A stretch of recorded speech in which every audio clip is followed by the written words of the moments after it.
spiritual person, a person of God. Get you some oil from them and anoint yourself. Anoint your houses.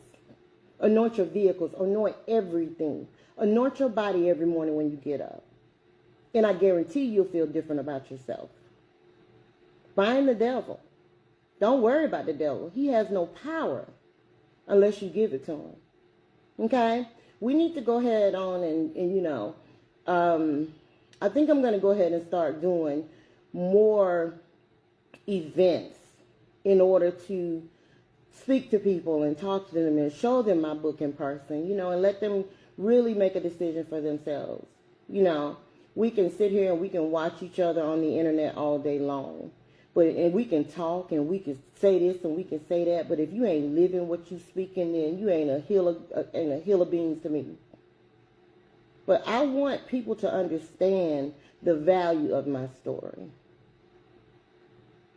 I am sacrificing myself right now to get on this camera every other day and speak to y'all and tell you my story and tell you what I dealt with.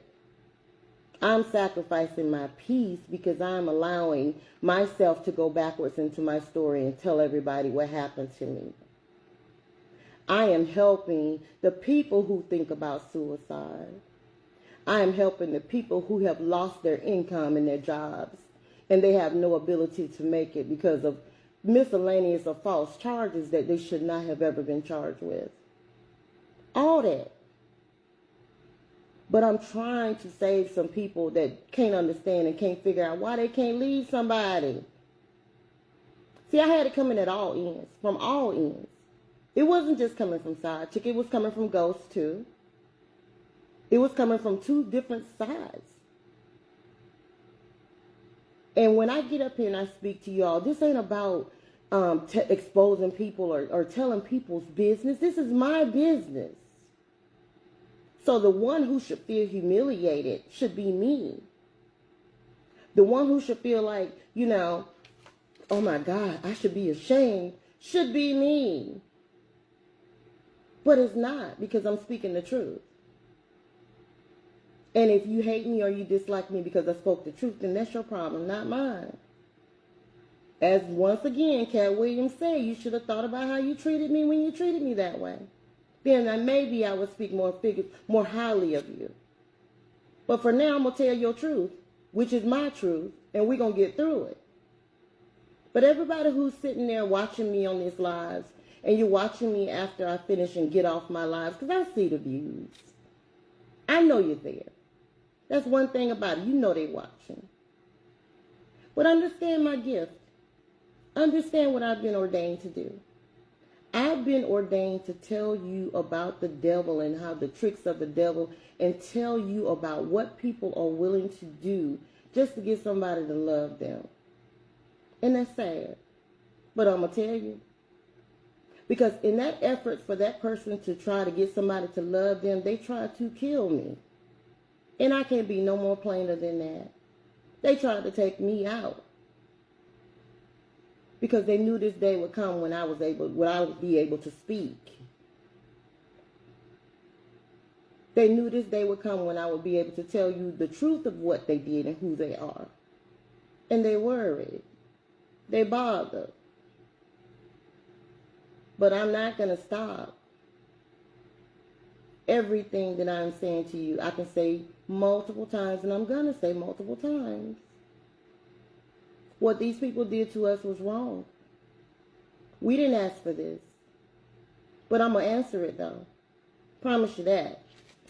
So I just wanted to, complete what we talked about the other night with me and my daughter and my mother, and how they actually got on live and were in the studio, and they were speaking their truth, just telling you what the truth was. We told you what started this whole thing, the piece of wood coming out of my back. We told you that my mom was afraid for me to stay in my own father's house because she was scared that I was going to pick a flower up, dreamed that I was going to pick a flower up out the yard, and I died. They brought me back eventually, but it was with a lot of prayer.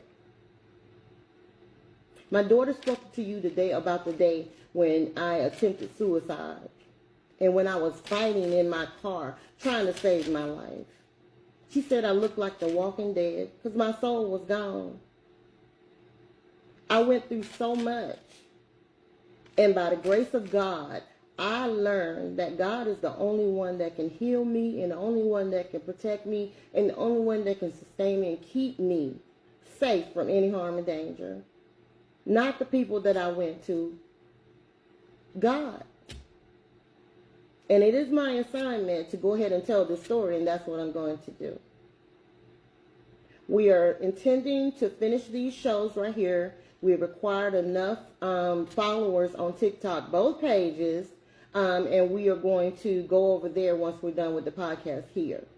If you do not know the TikTok pages, they are securethebook.com and securethebook.com Kenya. Okay? All right.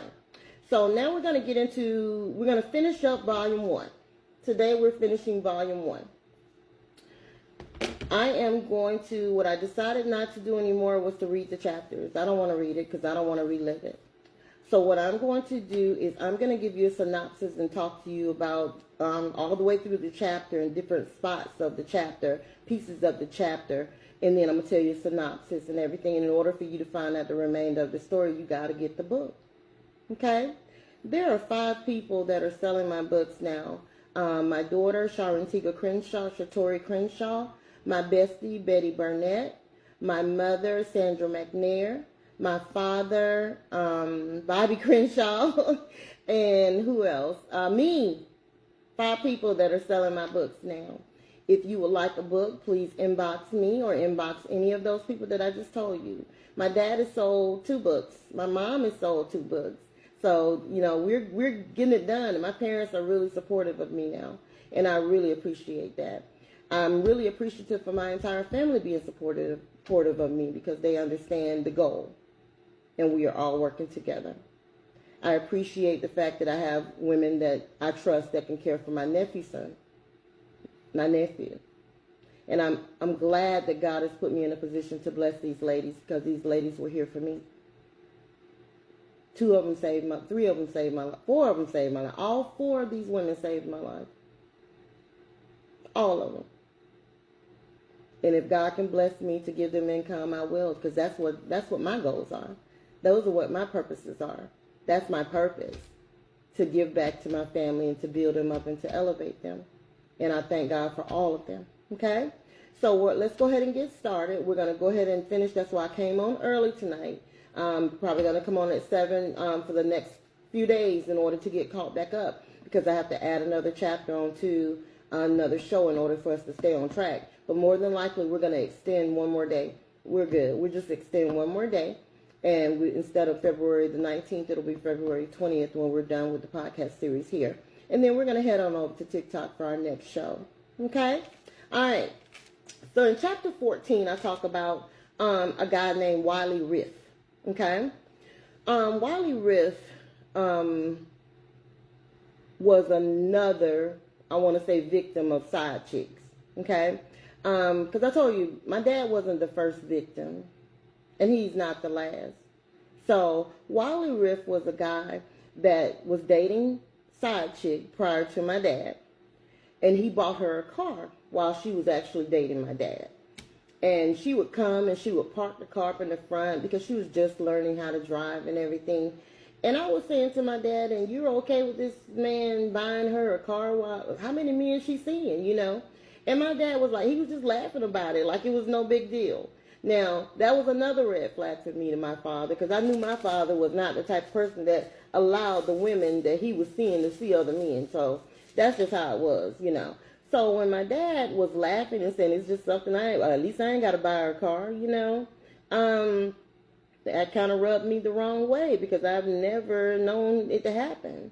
You see, a lot of things that happened with my dad to give me red flags were things concerning what he tolerated in the beginning or what he tolerated all my life and what he didn't tolerate. And my dad didn't tolerate sharing. I guess that's where I get it from. I don't share. And if I know I'm sharing, I don't want you, you know? But he definitely was the type of man that didn't stand for his women having men. But he was good to do what he wanted to do. That's the way he thought. He was selfish. Okay? So when he accepted that this man bought her a car, I kept looking at my dad sideways and knew he wasn't the right person. He wasn't the same person. I knew something was going on, and I basically